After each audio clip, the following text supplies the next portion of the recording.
you are not a student of prophecy, you take a lot of things for granted. I had a bishop and a pastor, they are no more here. The pastor was going to marry a lady. She was one of my spiritual daughters. And I told him, I said, don't marry her. And he said, why? I said, there is nothing wrong about her, but there is a situation in her bloodline. If you go there, your battles will be too much. And I said, I've weighed you. You don't have the spiritual capability to deal with the background of this woman. And he went and told her that Papa said I shouldn't marry you. I didn't worry myself about it. I just left it alone. They've been married for 27 years. They don't have children. He's getting old. And I'm telling you something. Chances are that he will not have a child till he dies. I'm telling you. And I know a situation like that in this church. Yeah. And I have a son. He's a bishop. He's not here. He has his own church. He was going to marry this lady. This lady is my spiritual daughter. Very, very nice, beautiful lady. And she had children of her own. They fell in love. And I said, I know you are in love. So I said, do you want to have children because you don't have children? He said, yes. I said, if you want to have children, then don't marry her. But if you don't mind having children and you just want to marry for love, then she's your wife. He decided he wants to marry for love. So they've been married for almost 30 years, don't have kids. I have another spiritual son. I met him in London on this trip. And I said, son, how are you doing? You like marrying old ladies.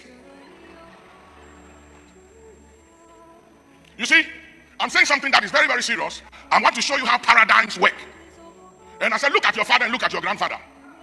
And I said, you like old ladies. You like marrying women who have had children already and don't need kids and have complications to make babies. And I said, the first woman you married, she was older than you. She had children and has have your own to take care of. So I said, watch it. Your first marriage, you're out of it. I said, watch all those children. You use your money to pay their school fees, take care of them. And the marriage didn't work. And I said, the one you are in now, she has children. You have no child of your own. Are you going to marry her? She said, yes. I said, okay. You're either going to marry for love and conclude that you will not have children by the time you die. He said, I've thought about it. Then he said, I want children. You see that this man has a problem. Or this woman has a problem. And during the dating time is the time you have to know each other, to decide to go on or not to go on. And God reveals, you see the thing, feel that this thing is a problem.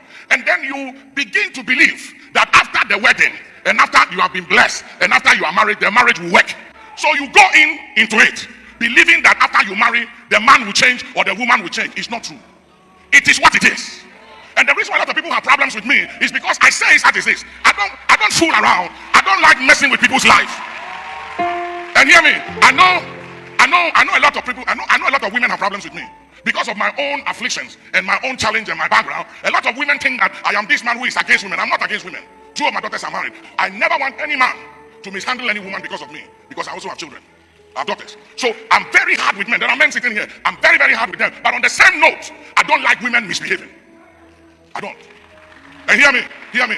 Marriage is not a right, it's a privilege. There are some sisters in the church who have been blessed financially. You have a good job, you've been blessed. You are looking for a man loaded to come and take care of you. Hear me. Have you ever asked yourself why you are blessed and why you have more than necessary? Watch this. There is a possibility that the man you will marry is not loaded, but he's a good man.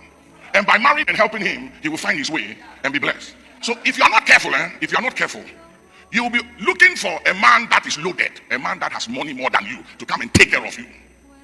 And if you are not careful, you will have money and you will have investments and you will be single till Jesus comes. Because your kind and your type of the men you are looking for are already married. Sometimes you will find a man with money and everything you want, but it's not spiritual. So you are sleeping in the night and a demon attack you and the man is snoring. He has money, he's bought you a car, he can't fight, he doesn't know how to fight. Then you have a man, he's a good man, he has a good heart, but he doesn't have money, but he knows how to pray. And you are sleeping and demons attack you. I say, in the name of Jesus, hey, come out, lose my wife. Which one do you want? Hear me. Don't leave here and say that Papa said you should go and marry a poor man. That is not what I'm saying. You see, because you church people, whilst I'm talking, Satan also comes to church. The devil is also ministering to some of you. So I'm saying that there are some of you sisters. There's a possibility that you will marry a man who may not be able to take care of you like you want to. Because in Africa here, we are always looking for sugar daddies. We are looking for people who are loaded. But it's not every man loaded. There will be some men who may not have what you want.